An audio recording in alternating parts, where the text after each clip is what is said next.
Look, fifth wheel owners are running into a $150,000 realization right now.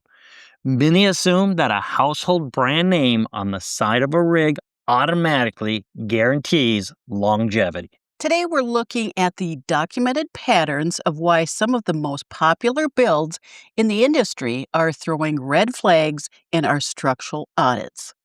Here's where buyers get caught: engineering limits and the warranty's fine print. If you're shopping for or financing a 2026 RV, you need to see this.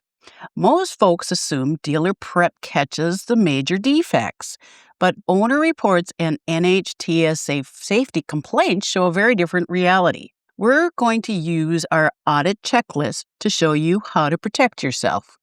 And honestly, there's a major structural trade-off hiding right under the floorboards. Yes. And here's the reality of the industry: the biggest brand out there operates on a massive scale. They assemble units at a highly accelerated pace to meet demand and keep retail costs down. The challenge with the industry's widely used piece rate pay structure, where workers are often compensated per unit rather than per hour, it is the speed that is financially rewarded. When production speed is the primary metric, multi-point quality control faces immense pressure, and details hidden behind walls can be missed. When you cross-reference industry production volume with consumer databases, a pattern emerges. Yes.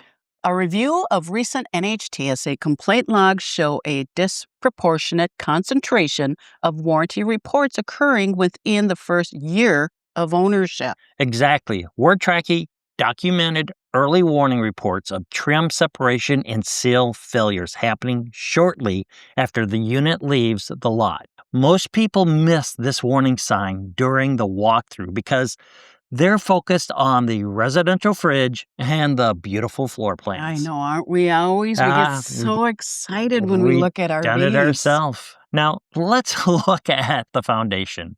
Most mass-market fifth wheels sit on a standard third-party I-beam frame. These frames are designed to be light enough for a standard 3/4 ton or a half-ton pickup to tow.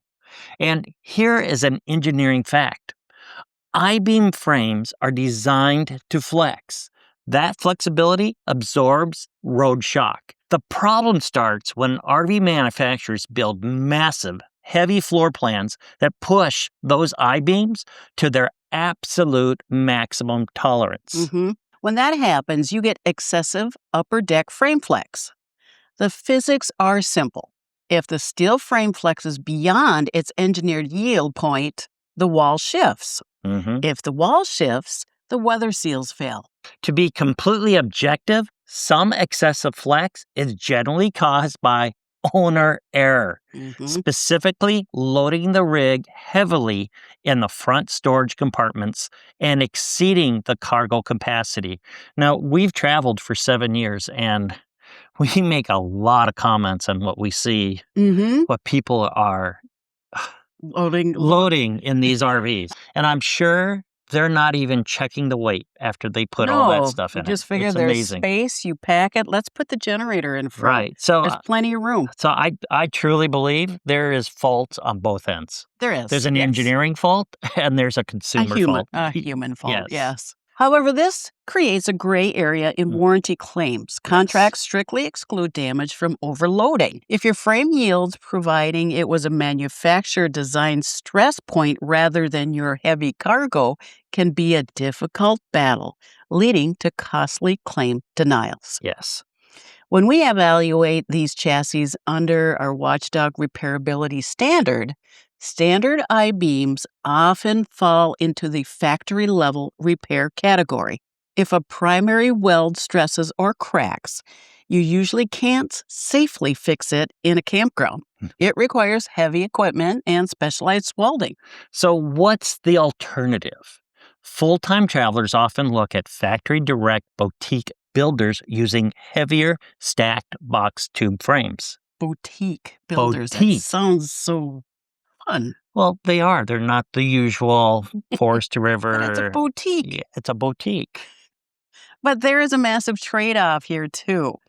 Box tube frames are incredibly rigid Yes. because they don't flex. They require highly advanced independent suspension systems, or else they will transfer every bump in the road straight into your cabinetry. They also cost significantly more and require a medium duty commercial truck to tow.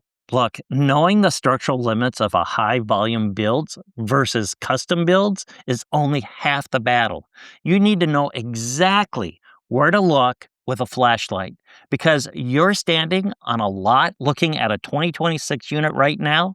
You need to know how to spot early signs of the metal fatigue. I've got the engineering tolerances that you won't typically find in the glossy dealership brochures. That's right. We're going through the corrugated plastic sheet of the RV underbelly in our next audit to show you the Omega frame secret and the one specific measurement you can take to verify your rig's structural health. Click the video right here to see the forensic teardown.